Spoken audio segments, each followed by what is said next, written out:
Hey everybody, my name is Ed Trevors. I'm an Anglican priest in the Diocese of Nova Scotia and Prince Edward Island. I get to serve in the beautiful town of Shelburne, Nova Scotia, in the awesome parish of Church Shelburne that sits on the ancestral and on the unceded territory of the Mi'kmaq people. I want you to know that I give thanks for you every day.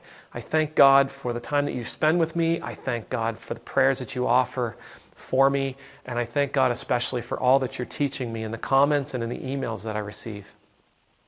So I know the cardinal rule of YouTubing is never read the comments. But I like reading the comments. I learn a lot reading the comments. I get to connect with people reading the comments and replying. Now, mind you, I've been called an idiot, and I've been called a fool, and I've been called a lemming. But there's this one comment that really struck me, and in a good way. You know, it was. I think it was meant to be insulting or demeaning, but I'm okay with that. And what it said was, and I'm paraphrasing here, it was longer than this, but the gist of it was, your faith is based on a myth.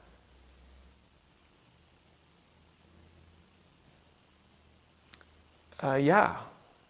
I mean, in the sense that a myth is a story that is handed down generation after generation in order to teach a lesson of some sort?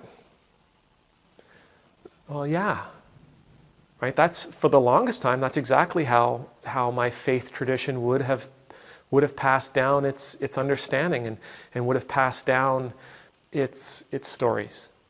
It was through an oral tradition. It hasn't been that long that the alphabet's actually been around for us to write things down and pass them along. But if you think that because my faith has a mythical element to it, that it is somehow lessened or diminished for me, you're wrong. Because anybody who has a faith that is based in empirical evidence, that is based on quantifiable research, that we have some solid understanding of the physical presence of God, of a measurable presence of God, that would be the faith that I would worry about. See, my faith is based on those stories. But my faith is, but only partly. My faith is based on the practical application of those stories and those guides and those instructions in my life.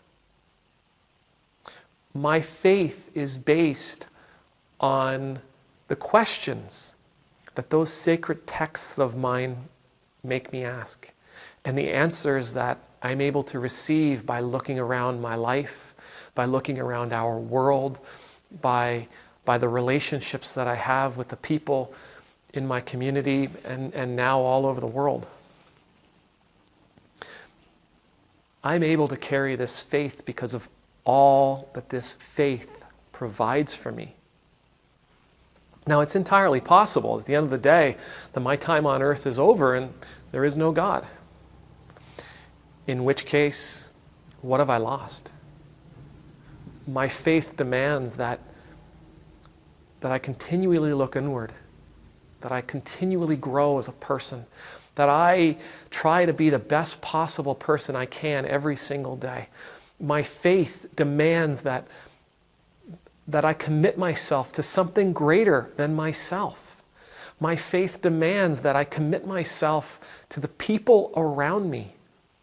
It provides me with a purpose. It provides me with responsibility. It provides me with questions. It challenges me. It encourages me. It equips me. It strengthens me. It gives me instruction. It helps me get through ridiculously complex, challenging moments. All right. So our Bible has some stories that are mythical. So what? What does that cost me? What does that cost me in the grand scheme of things? Those stories still teach me something. They still teach me something incredibly valuable. They still allow me to see the world in wonderful ways. They draw me forward to be a part of this world in wonderful ways.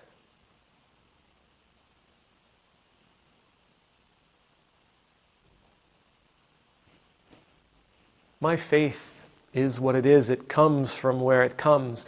But there is nothing in those words, your faith is based on myth, that diminishes my faith.